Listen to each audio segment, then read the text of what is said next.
नमस्कार, आप देख रहे हैं वोकल टीवी, जहां महासमुंद पुलिस और एंटी नारकोटिक्स टास्क फोर्स ने गांजा तस्करी के खिलाफ अब तक की सबसे बड़ी कार्रवाइयों में से एक को अंजाम दिया है। पिछले दिनों कोमा खान थाना क्षेत्र में पुलिस ने एक एम्बुलेंस से करीब 5 क्विंटल 20 किलो गांजा बरामद किया था, जिसकी अंतर्राष्ट्रीय बाजार में कीमत लगभग 2 करोड़ 60 लाख रुपए आंकी गई है।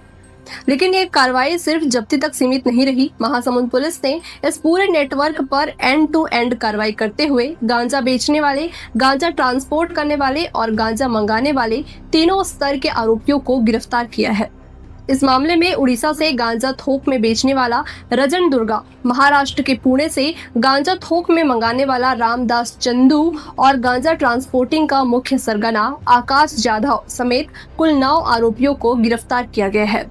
यह गिरफ्तारी Maharashtra anti narcotics task force और उड़ीसा पुलिस के सहयोग से की गई है। अब बात करते हैं इस केस के सबसे चौंकाने वाले चेहरे की, जो है आकाश जाधव। यह महाराष्ट्र के अहल्यानगर का निवासी है और सोशल मीडिया की दुनिया में एक चर्चित नाम माना जाता है। आकाश जाधव के YouTube पर 5 करोड़ 68 लाख से ज्यादा फॉलोअर्स और इंस्टाग्राम पर 31 लाख 40 हजार से अधिक फॉलोअर्स हैं। वह खुद को सर्प मित्र बताता है और स्नेक रेस्क्यू से जुड़े कई वीडियो उसने YouTube पर अपलोड किए हैं। लेकिन पुलिस जांच में सामने आया कि सोशल मीडिया की इस लोकप्रियता की आड़ में वह गांजा ट्रांसपोर्टिंग का बड़ा नेटवर्क चला रहा था। इस एंड टू एंड कार्रवाई के दौरान पुलिस ने एम्बुलेंस, फॉर्च्यूनर और कई लग्जरी गाड़ियों को जब्त किया है। वहीं अगर जनवरी 2026 की बात करें तो एंटी नारकोटिक्स टास्क फोर्स जिला महासमुंद ने अब तक 10 करोड़ 31 लाख 108 रुपए की कीमत का 2067 किलोग्राम गांजा, 146 नग अवैध कप सिरप और कुल 52 आरोपियों को गिरफ्तार किया है। महासमुंद पुलिस की यह कार्रवाई न सिर्फ जिले बल्कि पूरे छत्तीसगढ़ में नशे के खिलाफ एक सख्त संदेश माना जा रहा है। फिलहाल मामले में आगे की जांच जारी है और उम्मीद करते हैं कि आने वाले दिनों में इस नेटवर्क से जुड़े और भी लोगों के नाम सामने आ सकते हैं। महासमुंद जिले की पुलिस, एनटीएफ और लगभग सभी थाने की पुलिस ने बहुत प्राथमिकता पे इस समस्या को लिया है कि गांजा तस्करी शुरू से लेकर अंत तक बिक्रीकार, खरीदार, थोक बिक्रीकार, थोक खरीदार और खुदरा बिक्रीकार, खरीदार के ऊपर सब एकदम प्रभावी कार्रवाई करे। तो इस संदर्भ में मैं 3 तरह की चीज़ें यहाँ पर हाईलाइट करना चाहूँगा। पहली चीज़ ये है कि हमने एक केस में एंड टू एंड इन्वेस्टिगेशन पूरा कंप्लीट किया, जिसके बारे में आप बता रहे थे, हाईलाइट कर रहे थे। इस केस में हमने टोटल 3/26 कोमा खां का केस है।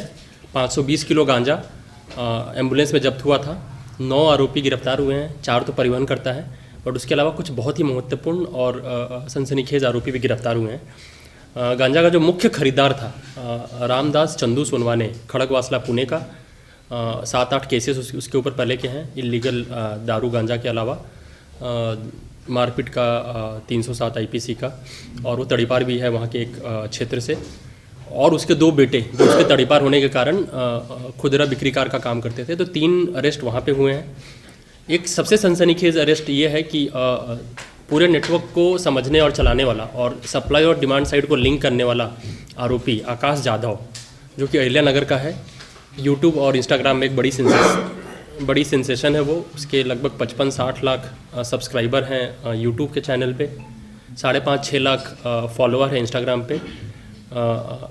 सर्प की सेवा करता है, गांजा का सेवन भी कराता है, लेकिन सर्प की सेवा करता है, स्नेक रेस्क्यू करता है, सांप पालता भी है घर में। तो वो उसकी एक हॉबी और एक साइड बिजनेस है जिसके लिए वो फेमस है। और साथ में वो बड़े बल्क में, बड़ी मात्रा में गांजा को उड़ीसा से महाराष्ट्र में लेकर जाता है। इस केस में 520 किलो गांजा एम्बुलेंस में लेकर जा रहा था और पकड़ा गया था। पिछले साल डेटा के हिसाब से और हमारे टेक्निकल एनालिसिस के हिसाब से कम से कम 6 से 7 बार वो गांजा उड़ीसा से महाराष्ट्र लेकर गया था। मुख्य खरीदार चंदू सोनवाने था, जिसके बारे में मैं बताया। तो उड़ीसा साइड में जो बिक्रीकार था उसमें एक मुख्य बिक्रीकार रंजन दुर्गा, जो कि भवानीपटना का रहने वाला है, उसको भी हमने गिरफ्तार किया है। तो इस केस में टोटल 9 आरोपी गिरफ्तार हुए हैं।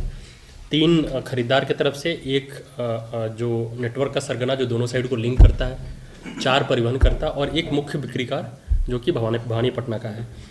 बहुत सारे मामले में ये एक मॉडल केस रहा कि टेक्निकल एनालिसिस हुई, पूरे नेटवर्क को एंड टू एंड पकड़ा गया। बहुत अच्छा समन्वय दूसरे जिलों और दूसरे राज्यों से रहा। ANTF महाराष्ट्र और ANTF पुणे ने बहुत सहयोग किया, जिससे महाराष्ट्र के सभी आरोपियों को पकड़ने में हमें मदद मिली। भवानीपटना की पुलिस ने बहुत सहयोग किया और हमें मुख्य बिक्रीकार को पकड़ने में मदद मिली। तो समन्वय में बहुत अच्छा रहा। Technical analysis, CDR analysis, bulk data analysis बहुत इफेक्टिवली किया गया, चीज़ों को लिंक किया गया, बहुत अच्छी तकनीकी तरह से इसकी विवेचना चली है और बहुत जल्दी इस पर चालान हम पेश करेंगे। इसके बारे में बता दूं मैं, इसमें 9 आरोपी गिरफ्तार हुए हैं। लगभग 5.5 करोड़, 4 करोड़ रामदास चंदू सोनवानी की संपत्ति का चिन्हांकन और लगभग 1.5 करोड़ का आकाश यादव, सांप का नशा करने वाला आकाश यादव के संपत्ति का भी चिन्हांकन किया गया है। सफेमा में उस पर कार्रवाई हम कर रहे हैं, उसकी प्रक्रियाधीन है। उसके अलावा ओवरऑल 1 जनवरी से अभी तक टोटल 24 गांजा के प्रकरण हमने किए हैं। 52 आरोपी गिरफ्तार हुए हैं। 52 आरोपी में टोटल 24 प्रकरण में 12 प्रकरण ऐसे हैं जिसमें सिर्फ परिवहनकर्ता को छोड़कर और भी लोगों को, या तो खरीदार या बिक्रीकार को हमने गिरफ्तार किया, और एक केस में तो पूरे एंड टू एंड हमने गिरफ्तारी की है और केस अपने विवेचना के समाप्ति पे है। कुल 10.5 करोड़ की कीमत का गांजा हमने सीज़ किया है। प्रॉपर्टी हमने चिन्हांकित तो अभी तक 6-7 करोड़ की प्रॉपर्टी चिन्हांकित की है, लेकिन अगर हम जितने व्हीकल हमने अभी तक सीज़ किए हैं, लगभग 4.5-5 करोड़ के व्हीकल भी हम लोगों ने अभी तक सीज़ किया है, जो कि गांजे का परिवहन कर रहे थे, जिसमें एक ट्रक, एक फॉर्च्यूनर कार के अलावा 14-15 कार हैं और बहुत सारे 2 व्हीलर वाहन भी हैं।